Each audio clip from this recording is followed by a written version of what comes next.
Sometimes it takes just one cup left in the sink, one sock on the floor, one chair slightly out of place, and suddenly, something in you tightens. It feels irrational, right? It's just a small mess. But your chest feels heavy, your mind feels loud, and you wonder, why does this tiny thing bother me so much? Here's the truth most people don't realize. Small messes aren't about the mess. They're about what the mess represents. For some people, clutter is visual noise. The moment they see things out of place, their mind stops moving freely. They can't relax, can't think, can't even breathe peacefully. It feels like the world is slightly off balance, and they're the only one who notices. And while other people can walk past the same mess without a second thought, you feel it.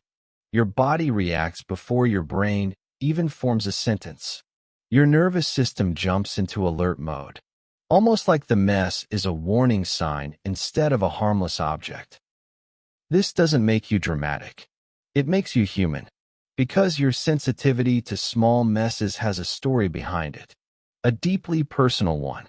Maybe you grew up in a home where mess meant chaos, where a single item out of place was the first sign of a disaster that would follow, where you learned to scan every room not for beauty, but for danger. Maybe you lived in an environment where you didn't have control over anything, except cleaning, and cleaning became your quiet superpower. Your way to create order when everything else felt unpredictable. Or maybe you're someone whose mind is naturally fast, creative, alive with ideas. And when your environment is disorganized, your thoughts scatter in every direction. The mess outside becomes the mess inside. And here's where it gets interesting. When someone says, "It's just a dish," they don't see what you see. You don't see the dish. You see the next 5 steps that will follow if it's not handled. More dishes, more clutter, more chaos, more work, more overwhelm. It's not the mess. It's the meaning. For some people, mess equals future burden. For others, it equals failure. For others, it equals overstimulation. For others, it equals emotional noise. And for some, a small mess feels like an attack on the quiet sanctuary they worked so hard to build. The irritation isn't random. It's protective. Your brain is trying to defend your peace, your energy, and your mental stability. But here's the thing. When you don't understand why small messes bother you, you start judging yourself. You call yourself too controlling, too sensitive, too much. You feel guilty for getting irritated. You try to hide your reaction. You pretend the mess doesn't bother you, even though your nervous system is screaming. And that emotional split, that internal conflict, is what hurts the most. Because part of you wants peace, but another part of you is trying to earn peace through control. And that's exhausting. So let's go deeper. There's a psychological concept called microthreat perception. It means some people's brains detect small environmental disruptions as potential threats. Not physical threats, but emotional ones. Like, I'm about to lose control. I'm about to get overwhelmed. No one is helping me. I'm holding everything together alone. When your brain interprets a small mess as a sign of future stress, your irritation is not about the object. It's about the fear behind it. Fear of being overwhelmed. Fear of being unsupported. Fear of losing order. Fear of chaos returning. And when you feel these things unconsciously, the irritation becomes sharper.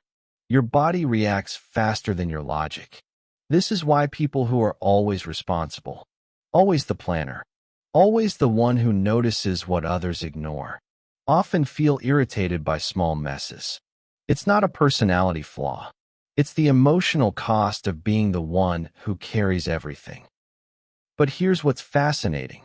Some people don't get irritated by small messes because they trust the world will still be okay.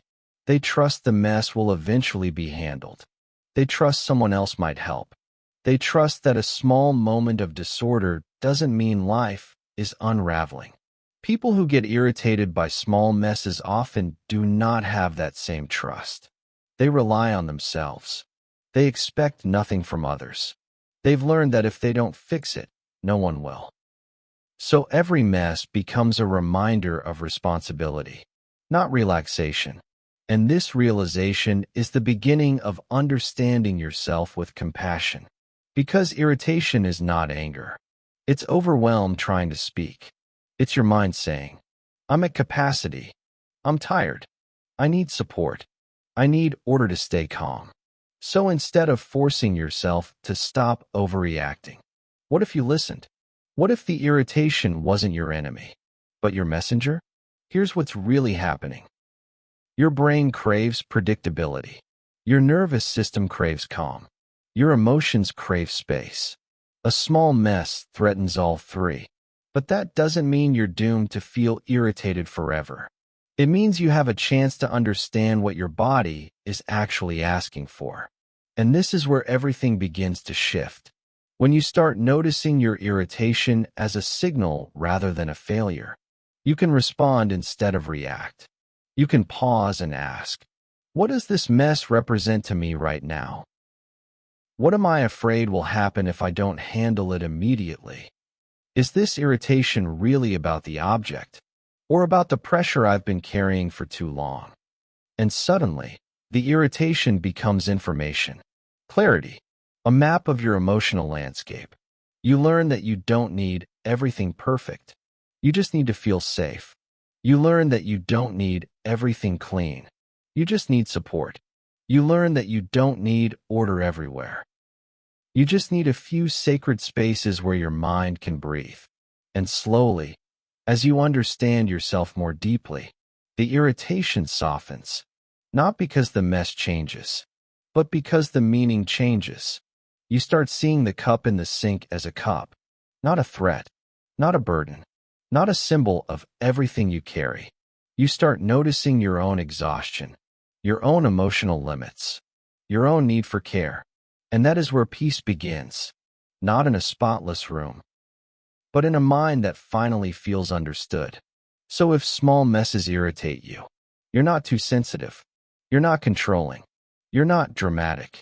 You're someone who has been holding yourself together for a very long time. Someone who learned to create order because no one created it for you. Someone who depends on structure to stay balanced because life has taught you how fragile stability can be. But also, you're someone who can heal. Someone who can rewrite your relationship with disorder. Someone who can learn to breathe even when things aren't perfect. Not by forcing yourself to ignore the mess, but by understanding why it triggers you. Because the moment you understand the story behind your irritation, you no longer feel powerless to it. And maybe that's the real reason you're here. Not to stop being irritated, but to stop suffering from the misunderstanding of your own reactions. You're allowed to want peace. You're allowed to want order. You're allowed to need spaces that feel calm and predictable. Just remember, the room doesn't need to be perfect for you to deserve peace. Sometimes the real work is learning to let your nervous system rest, even if the cup in the sink hasn't been washed yet. And maybe, just maybe, your irritation has been trying to tell you that all along.